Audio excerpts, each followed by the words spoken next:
കൊച്ചിയിൽ കൈക്കൂലി വാങ്ങുന്നതിനിടെ ഭൂരേഖ തഹസിൽദാർ വിജിലൻസിന്റെ പിടിയിലായ സംഭവത്തിൽ ഞെട്ടിക്കുന്ന വിവരങ്ങൾ പുറത്ത്. കൊച്ചി കടവന്ത്രയിൽ വെച്ച് 10 ലക്ഷം രൂപ കൈക്കൂലി വാങ്ങുന്നതിനിടെ ഭൂരേഖ തഹസിൽദാർ ജോസഫ് ആന്റണിയും 2 ഏജന്റുമാരുമാണ് വിജിലൻസ് സംഘത്തിന്റെ പിടിയിലായത്. തഹസിൽദാർമാർ കേന്ദ്രീകരിച്ച് പ്രവർത്തിക്കുന്ന വൻ ഉദ്യോഗസ്ഥ ഏജന്റ് റാക്കറ്റിലേക്ക് തന്നെയാണ് അന്വേഷണം വിരൽ ചൂണ്ടുന്നത്. കൊച്ചി ഇടപ്പള്ളി സൗത്ത് വില്ലേജ് പരിധിയിലുള്ള 1.5 ഏക്കർ പുരയിടത്തിന് 2018 മുതൽ ഉടമ കൃത്യമായി നികുതി അടച്ചു പോന്നിരുന്നതാണ്.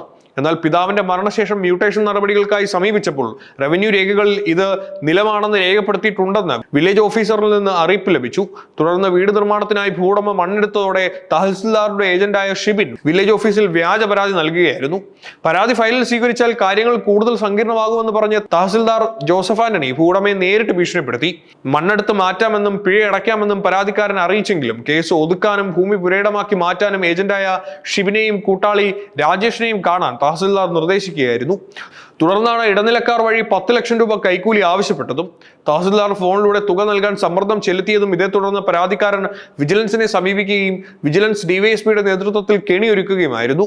കടവന്ത്രയിൽ വെച്ച് 2 ലക്ഷം രൂപ പണമായും 8 ലക്ഷം രൂപയുടെ ചെക്കായും കൈപ്പറ്റുന്നതിനിടെയാണ് ഏജന്റുമാരെയും തഹസിൽദാർ ജോസഫ് ആന്റണിയെയും വിജിലൻസ് തൊണ്ടി മുതലോടെ പിടികൂടുന്നത്. തഹസിൽദാർ ജോസഫ് ആന്റണിയെ മാത്രം കേന്ദ്രീകരിച്ചല്ല, മറിച്ച് റവന്യൂ ഓഫീസുകളിലെ മറ്റു ഉദ്യോഗസ്ഥരെയും ഏജന്റുമാരെയും ഉൾപ്പെടുത്തിയാണ് ഈ വൻ അഴിമതി ശൃംഖല പ്രവർത്തിച്ചിരുന്നത്. ഭൂവുടമകളിൽ നിന്ന് കൈക്കൂലിയായി വാങ്ങുന്ന വൻ തുക ഇടനിലക്കാർക്കും ഇതിൽ പങ്കാളിയായ മറ്റ് റവന്യൂ ഉദ്യോഗസ്ഥർക്കുമായി വീതിച്ചു നൽകുന്ന രീതിയായിരുന്നു ഈ റാക്കറ്റിനുണ്ടായിരുന്നത്.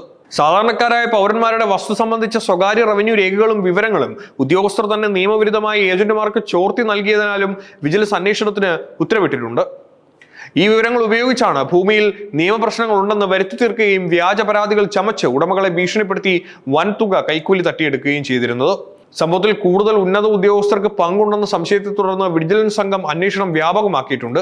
പിടിയിലായ ഭൂരേഖ തഹസിൽദാർ ജോസഫ് ആന്റണിയുടെ നിയമവിരുദ്ധ സ്വത്തുക്കളെക്കുറിച്ചുള്ള വിശദമായ പരിശോധന നടത്താനും ഇയാളുടെ കൂട്ടാളികളുടെയും മുൻകാല ഇടപാടുകൾ വീണ്ടും പരിശോധിക്കാനുമാണ് വിജിലൻസിന്റെ തീരുമാനം. ഭൂരേഖ തഹസിൽദാർ അറസ്റ്റിലായതോടെ കൊച്ചിയിലെയും പരിസര പ്രദേശങ്ങളിലെയും റവന്യൂ ഓഫീസുകൾ കേന്ദ്രീകരിച്ച് പ്രവർത്തിക്കുന്ന വൻ അഴിമതി റാക്കറ്റിനെ കുറിച്ചുള്ള നിർണായക വിവരങ്ങളാണ് വിജിലൻസിന് ലഭിച്ചിരിക്കുന്നത്. വരും ദിവസങ്ങളിൽ കൂടുതൽ ഉദ്യോഗസ്ഥരിലേക്കും ഏജന്റുമാരിലേക്കും അന്വേഷണം നീളുമെന്ന് ഉറപ്പാണ്.